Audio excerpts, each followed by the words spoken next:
السلام علیکم ناظرین، دنیا اسٹوری 02 میں خوش آمدید۔ جو لوگ میرے چینل پر نئے ہیں میرے چینل کو لائک کریں، سبسکرائب کریں اور بیل آئیکن کے بٹن کو پریس کرنا نہ بھولیں تاکہ اس طرح کی اچھی پراسرار کہانیوں میں ہم آپ سے بار بار ملتے رہیں۔ پراسرار کالج کے راز ایپیسوڈ 14۔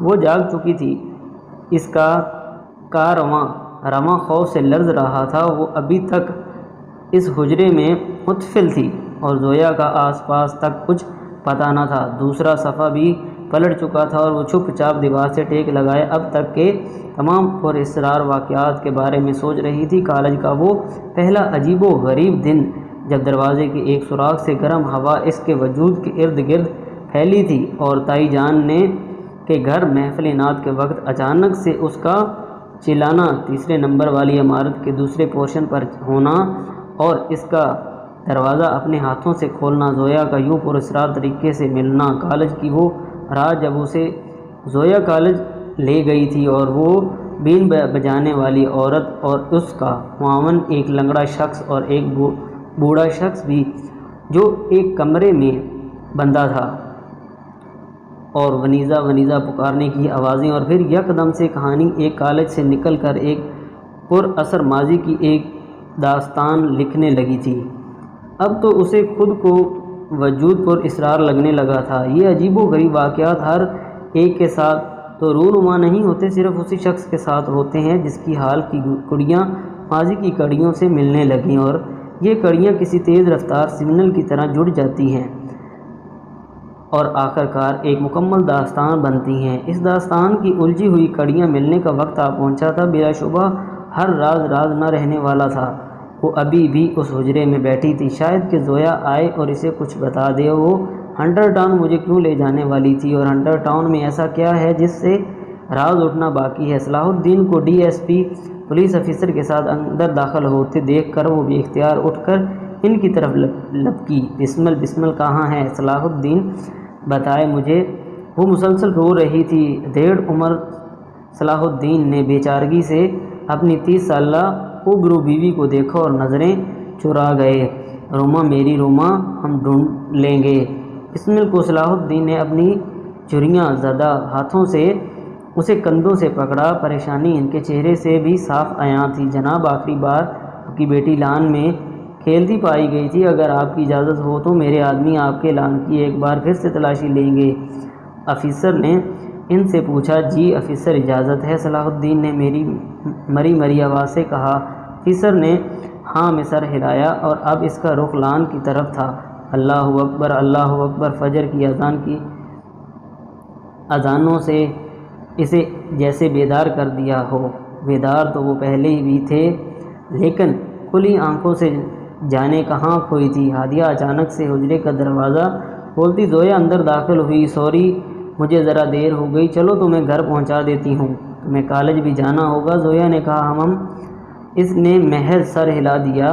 اس ہڈی والے کا کیا ہوا؟ ہادیہ نے چادر سر پر لیتے اسے سوالیہ نظروں سے دیکھا۔ کچھ نہیں، وہ اب ہمارا کچھ بگاڑ نہیں سکے گا، لیکن یہ تمہیں اپنے گلے میں پہننا ہوگا۔ ایک سیاہ لاکٹ اس نے ہادیہ کی طرف بڑھا دیا۔ ہادیہ نے وہ پہن لیا اور زویا کا ہاتھ تھامے حجرے سے باہر نکل گئی۔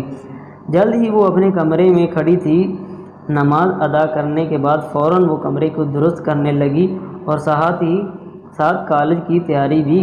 کمرے کے کام نپٹا کر وہ سیدھا نیچے آئی۔ ثروت بیگم کو سلام کرتی وہ دادی کے کمرے میں پہنچی، جو آنکھیں موندے بیڈ کی بیک سے ٹیک لگائے گہری نیند میں تھی اور ہاتھ میں لکڑی کی دانوں والی تسبیح تھی۔ اس نے مسکراتے ہوئے بوڑھی دادی کو دیکھا اور بے اختیار ان کے سر پہ بوسہ دیا۔ میری پیاری دادی! وہ واپس پلٹی لیکن آدھے کھلے الماری کے دروازے سے ٹکر کھا کر اس نے بے اختیار سر کو تھام لیا۔ دادی، یہ الماری کیوں کھلی چھوڑ دی؟ وہ بڑبڑائی لیکن بوڑھی دادی گہری نیند میں تھی۔ الماری کا دروازہ بند کرتے اس کی نظر سنہری سروگ پر پڑی۔ یہ ایک دستی چھوٹی سی مگر بہت پرانی ڈائری معلوم ہوتی تھی۔ اس کے صفحات تک پیلے پھٹک ہو گئے تھے۔ اس نے ڈائری کھول لی۔ سامنے صفحے پر ایک چھوٹے سے بچے کی تصویر تھی۔ ایسا معلوم ہوتا تھا کہ پیدا ہوتے ہی بچے کی تصویر لی گئی ہو۔ یہ کون ہے؟ وہ خود سے ہی بولی۔ اس نے مزید آگے صفحہ کیا، وہاں اسے بچی کی ایک اور تصویر ملی، لیکن اس کے نیچے لکھے نام کو پڑھ کر اس کے ایک دم ہاتھ سن ہو گئے۔ تصویر کے بالکل نیچے سیاہ روشنائی سے بڑے بڑے حروف میں ونیزا اذان لکھا تھا۔ یہ نام وہ پہلے بھی سن چکی تھی۔ جب ایک رات زویا اسے کالج میں لے گئی تھی، تب ایک ہی کمرے سے کسی بوڑھے شخص کی کپ کپاتی ہوئی آوازیں آ رہی تھی، ونیزا مدد کرو ونیزا۔ اس کے لب ہلے۔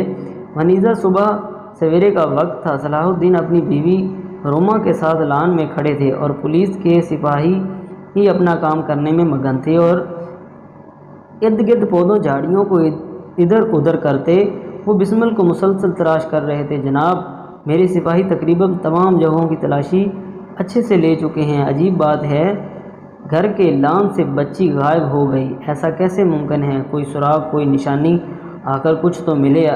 آفیسر نے سارے لان کو ایک آخری بار آئی سکیننگ کرتے بغور دیکھا اور اپنے سپاہیوں کو آواز دی۔ تمام سپاہی ان کا حکم ملتے ہی وین میں بیٹھ جانے کے لیے تیار تھے۔